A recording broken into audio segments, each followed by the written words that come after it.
Today we're going to be taking a look at one of the most famous parapsychology experiments ever undertaken. A group of participants set out to create a ghost using nothing other than the minds.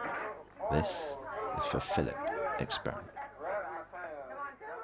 In the early 1970s, Dr George Owens, a mathematics professor and parapsychologist who was widely considered a poltergeist expert at the time, emigrated to Canada with his wife Iris. Whilst living in Toronto, Dr Owens founded the Toronto Society of Physical Research. It would be the members of the TSBR who were investigating an alleged haunted home in the area, where a number of the members believed to have seen a ghost or some sort of shared hallucination. After the investigation, the group began to wonder what actually was the nature of a ghost, and wondered if what they saw was actually a hallucination, and if it was, would it be possible for them to recreate this and effectively create their own ghost using just their imagination.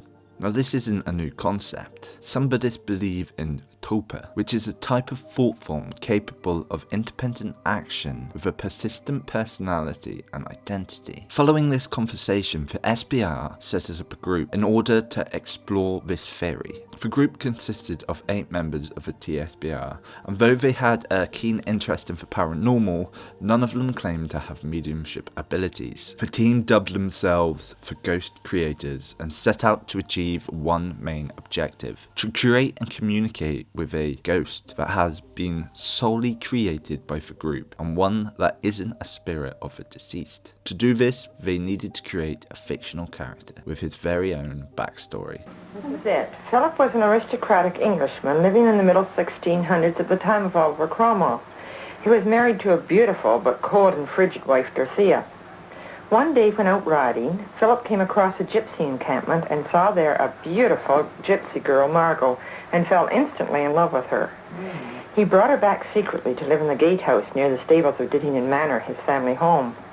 For some time he kept his love nest a secret, but eventually Dorothea, realizing he was keeping someone else there, found Margot and accused her of witchcraft and stealing her husband. Philip was too scared of losing his reputation and his possessions to protest at the trial of Margot, and she was convicted of witchcraft and burned at the stake. Philip subsequently was stricken with remorse. Finally, one morning his body was found at the bottom of the battlements, whence he had cast himself in a fit of agony and remorse. They even drew a picture of Philip, in the hope that they could make him manifest. Initially, the group would meet on a regular basis, meditating and visualizing Philip appearing in front of them, concentrating as hard as they could. Though some claimed to feel his presence, a year had passed and nothing significant had occurred. This is when a psychologist suggested a change of format to a more traditional seance style. He believed that the members of the group were struggling to focus on Philip as they knew he wasn't real, and by taking their mind away from this, it could help create the thought form. The group got to work, and by sitting around a table asking Philip questions and chanting and singing songs, they soon managed to get some results. The following footage was recorded during the experiments, and according to Dr Owens, no signs of fakery were present. No. No. Would you like to see Dorothea lately? No. No. Didn't you love Dorothea in your time? No. That was too... A bit louder, Philip. Yes, we need them louder. Philip, come on, do it louder. Good and loud. Not Good much and loud. louder. Philip, did you like Dorothea? That's good. Did you love Margot? Margot. Oh, yeah. Yes. Say it again. Did you love Margot? Good.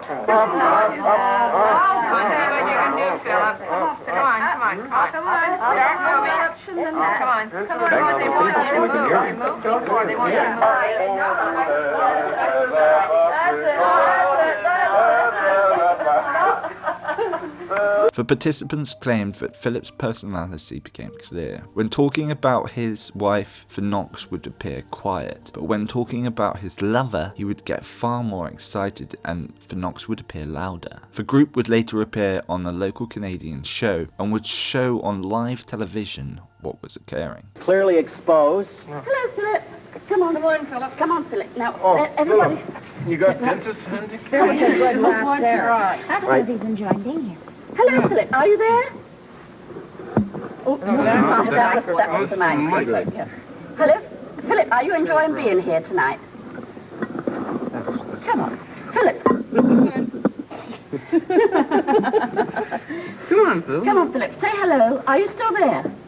Oh, there we go. That was nice. He loves his beer, perhaps. Why don't you Philip, if you perform, you shall have a nice big pint of beer. Would you like that? Good. Yes. Now, that was the loudest rap of the evening. Yes, he loves beer. He loves beer. Keep on that vein there. 140 beer in the wall, 100 bottles of beer. 100 bottles that happen to fall. There'll be 99 bottles of beer on the wall. 99 bottles of beer on the wall. 99 bottles of beer. Would you like 2 bottles of beer? Oh, the circulation. Yes. A little bit louder A than little that. louder than that. Let Alan hear that you want 2 bottles. Come on, Philip, He's let me going to hear buy you. it. Let me hear you. There? Yeah? There's a rap. There. Now, all hands are visible. Let's just dwell on this point. All hands are visible at this point, yet the raps are clearly coming from, it would appear, certainly from within that table. Let's try it again. Philip, give us a good, loud, clear rap. For 1 bottle of beer. Louder than that. Come on, louder, Philip. Louder for 2. Come on, Philip. Philip, if you want a bottle of beer, rap loudly. That was... Louder, Philip? Come on, Philip, louder. Here comes the microphone. It has to be louder, Alan won't buy it. Come on, Philip. Come on. What? Louder. I didn't hear Right under the microphone, Philip. Right here, Phil. Yeah, Right here. keep your Right hands here. up. No, he's doing it over Come in on, that corner. come on, Do it Philip, in that louder corner. Come and on, louder. Louder. That's better. Oh, good for you, Philip. You All shall right. have your bottle of... Though the experiment claims to have created this thought form, it never actually manifested. The experiment had been repeated on a number of occasions by various groups with varying levels of success. And despite the experiment having its critics, the findings of it should not be overlooked by serious paranormal investigators. Quite often, people believe that what was set out to do in this experiment was communicating with some strange entity from the other side, but this is wrong. What they really set out to prove was that though something strange may occur on an investigation, it is entirely possible that this phenomena could be created by the very people investigating. This has never been more relevant than now, in an age where the paranormal community thrives online and people can research allegedly haunted locations at a click of a button. The more investigators know about the site and the alleged paranormal activity, the results of the Philip experiments suggest that the more likely they are to experience phenomena that corroborates that narrative.